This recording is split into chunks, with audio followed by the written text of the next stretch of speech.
안녕하세요. 루장입니다. 부채 한도 협상이 합의가 없이 끝이 났는데요. 과연 어떻게 될런지 걱정입니다. 메카시 의원은요, 회의를 마친 후에 여전히 거리가 멀지만 이번 주말까지 합의에 도달하는 것은 가능하다. 이렇게 내비치면서 극적 타결 기대감을 주고 있는 상황입니다. 증시의 불안감을 이어가지 말고요. 빠른 시일 내에 원만히 해결되기를 바라봅니다. 증시에서는 부채 한도와 더불어서 소매 판매 등 경제 지표, 소매 기업들의 실적에 주목을 하면서요. 하락 마감을 하였고요. 디폴트 우려에 바이든 대통령이 G7 이후 순방 일정을요. 재검토할 수 있다는 소식도 전해졌습니다. 제닛 옐런 재무장관의 전날 경고에도 시장에서는 부담이 되었는데요. 부채 한도가 유예되거나 상향되지 않으면 6월 1일 연방정부가 채무를 갚지 못하는 디폴트 상황에 내몰릴 수 있다고 강조를 하면서 시장 분위기를 조성을 하였습니다. 그로 인해 3대 지수 하락 마감을 하였고 장중에는 반등의 모습을 보여주었지만은 마지막에는 큰 폭으로 밀리는 모습이었는데요. 나스닥은 이제 힘겹게 올라서고 있는 중이지만 잠재적인 증시의 리스크로 인해서 투자 심리는 많이 위축이 된 모습이라 볼 수가 있겠네요. EV 섹터주도 같이 살펴보시죠. 리비아는 마이너스 2.68%, 테슬라는 플러스 0.1%, 루시드는 마이너스 2.65%, 전반적으로 약세를 보여주었습니다. 루시드는 애프터 장에서요, 플러스 0.86% 상승을 하면서 다시 7.04불로 올라선 모습이었고요. 일본봉은 역시나 장 초반 급격한 하락세를 다시 한번 보여주었습니다. 이번 주는 증시의 영향을 많이 받을 것으로 예상을 하고 있었고 연준 위원들의 잇따른 인터뷰가 진행이 되면서요. 금리에 민감한 루시드는 어느 정도 타격을 받을지 조금은 우려스럽기는 합니다. 오더플로우는 전체적으로 매도세가 몰린 것을 확인할 수가 있었습니다.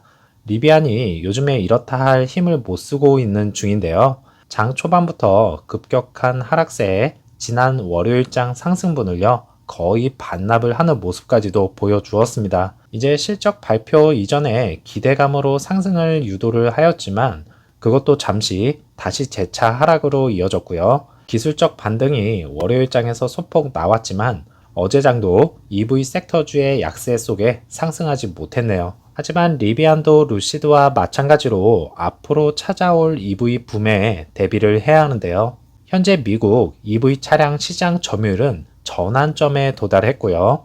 이들 회사는 혜택을 볼 것이다 이렇게 말을 하면서 차량 생산 증가 소식과 손실이 줄어들고 있다는 점 그리고 대차 대조표가 견고하다는 것을 꼽았는데요.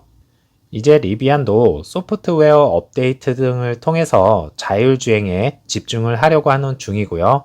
최신 업데이트에서는요, R1T 및 R1S의 이름을 지정을 하면서 이모티콘을 사용할 수 있는 버전도 출시를 하였다고 합니다. 루시드, 리비안, 분명히 소프트웨어 분야에서는요, 테슬라보다 많이 뒤처져 있는 것도 사실인데요. 기술력의 격차를 빠르게 좁힐 수 있으면 좋겠지만, 현실적으로는 오랜 시간 동안 좁히지 못할 것 같습니다.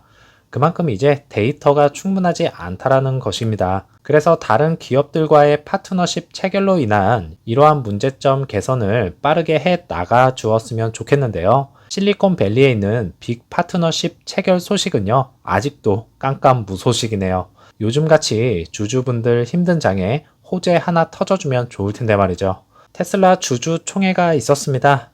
주주총회 이후에 CNBC와의 인터뷰에서 연준이 금리를 인상하는데도 느렸는데 앞으로 몇 달 안에 금리를 내리는 결정을 하는데도 매우 느릴 것이다 이렇게 밝히면서 연준에 대한 불편함을 표현을 하였는데요. 오랜만에 일론 머스크가 연준에 대해서 속 시원하게 한번 쏴줬네요.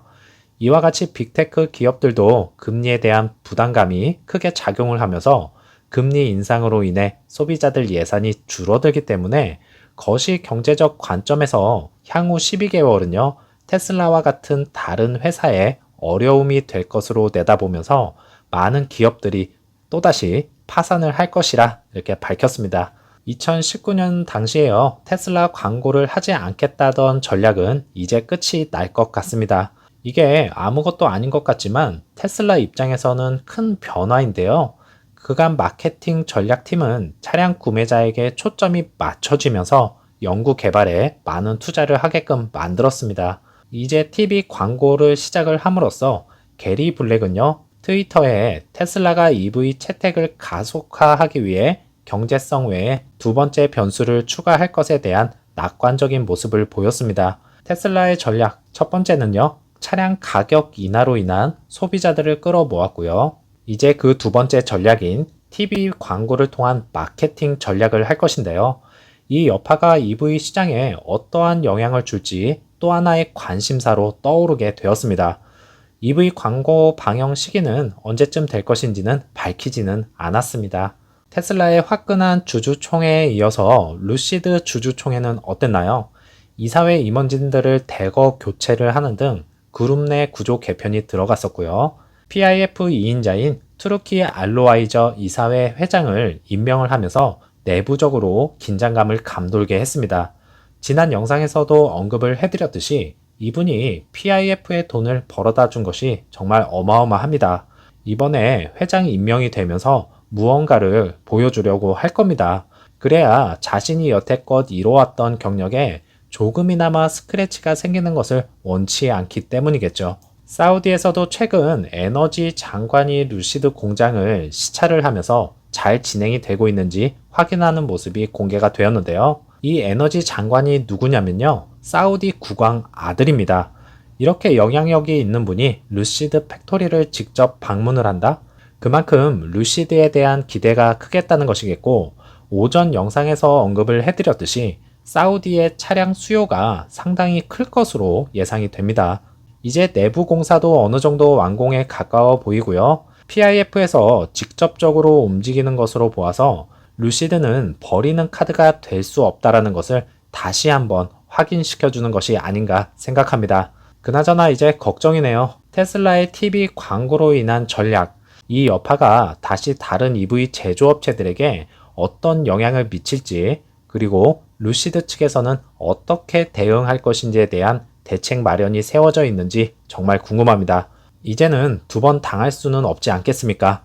즐거운 오후 보내시고요. 다음 영상에서 찾아뵙겠습니다. 감사합니다.